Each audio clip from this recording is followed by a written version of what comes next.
Bismillahirrahmanirrahim. Assalamualaikum warahmatullahi wabarakatuh. Halo Bapak Ibu Guru semua, kita kembali lagi untuk membahas soal yang berdasarkan kisi-kisi pretest PPG dalam jabatan untuk subtes pedagogik part yang ketiga. Ini adalah part yang terakhir untuk pedagogik semua jurusan atau pedagogik umum.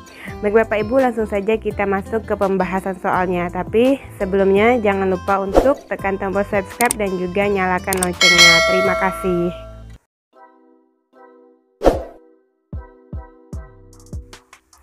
Baik Bapak Ibu, di part yang ketiga ini saya akan membahas kisi-kisi nomor 11 sampai dengan nomor 15. Ini yang part terakhir ya Bapak Ibu, karena yang subtes pedagogik ini kisi-kisinya hanya sampai dengan nomor 15.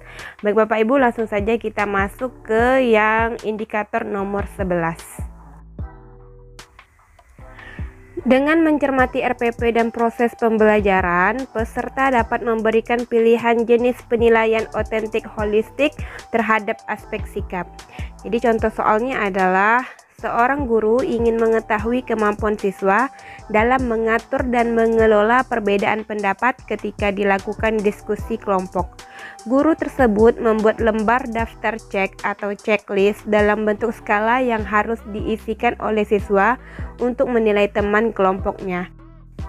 Jenis penilaian otentik holistik yang dapat dipilih oleh guru tersebut yaitu A. Penilaian kinerja, B. Penilaian proyek, C. Penilaian portofolio, D. Pertanyaan terbuka, atau E. Penilaian diri.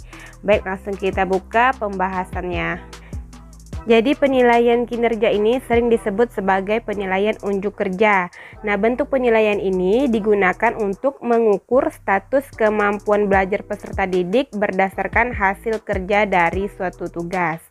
Nah, pada penilaian kinerja, peserta didik itu diminta untuk mendemonstrasikan tugas belajar tertentu dengan maksud agar peserta didik dapat mengaplikasikan pengetahuan dan keterampilan yang dimilikinya.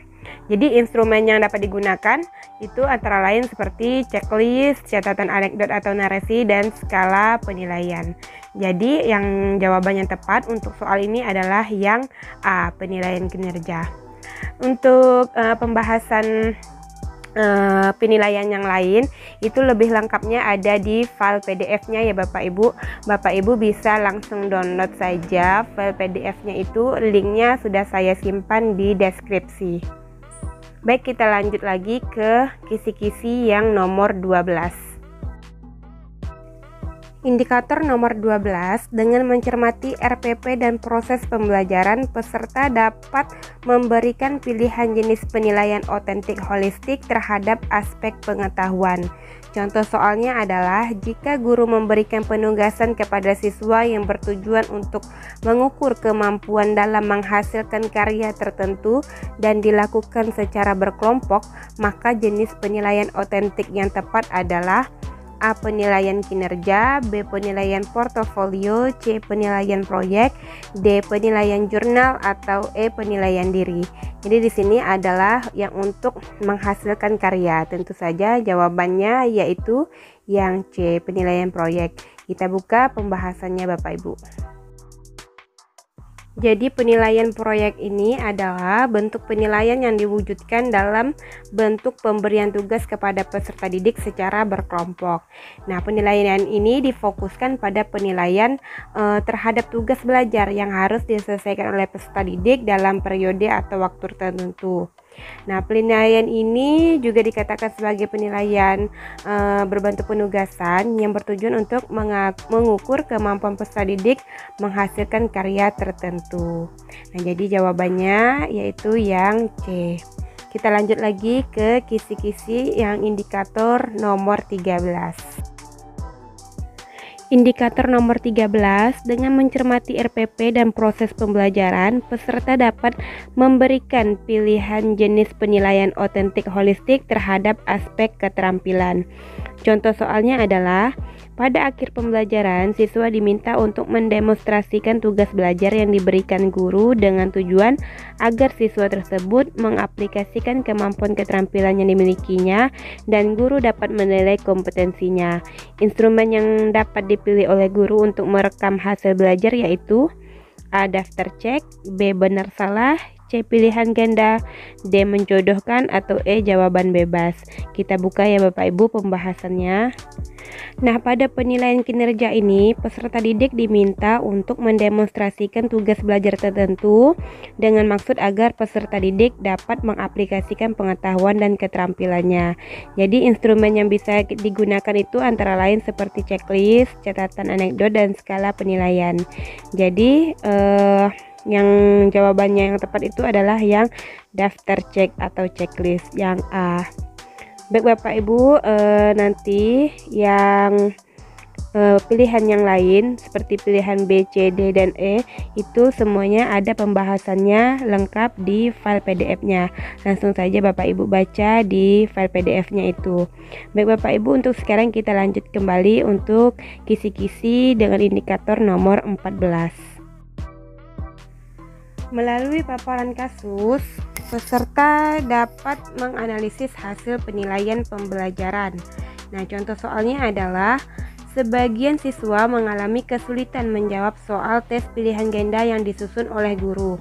Hal tersebut disebabkan materi dalam soal sebagian belum dipelajari oleh siswa, karena materi tersebut seharusnya diberikan pada pertemuan berikutnya. Hal yang seharusnya dilakukan guru dalam menyusun soal tes pilihan ganda pada aspek materi yaitu A. Soal harus sesuai dengan indikator, B. Pokok soal harus dirumuskan secara jelas, C. Pilihan jawaban harus homogen dan logis, D. Panjang rumusan pilihan jawaban relatif sama, atau E. Butir tes tidak tergantung pada jawaban sebelumnya. Baik, langsung saja kita buka pembahasannya Bapak Ibu. Jadi secara teoritis kualitas soal tes bentuk objektif itu dapat ditelaah dengan memperhatikan hal-hal sebagai berikut. Yang pertama, butir harus sesuai dengan indikator yang ditetapkan. Yang kedua, hanya ada satu jawaban yang benar.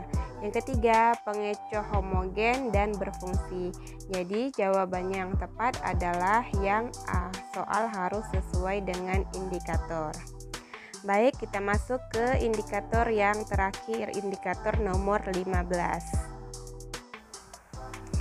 Melalui paparan kasus, peserta dapat menentukan tindak lanjut hasil penilaian pembelajaran. Contoh soalnya adalah hasil penilaian akhir yang dilakukan oleh guru, diketahui beberapa siswa telah memenuhi ketuntasan belajar dan ada juga siswa yang belum memenuhi kriteria ketuntasan belajar. Mendasar pada kasus tersebut, guru dapat melakukan tindak lanjut hasil penelitian yang dapat dimanfaatkan untuk beberapa hal.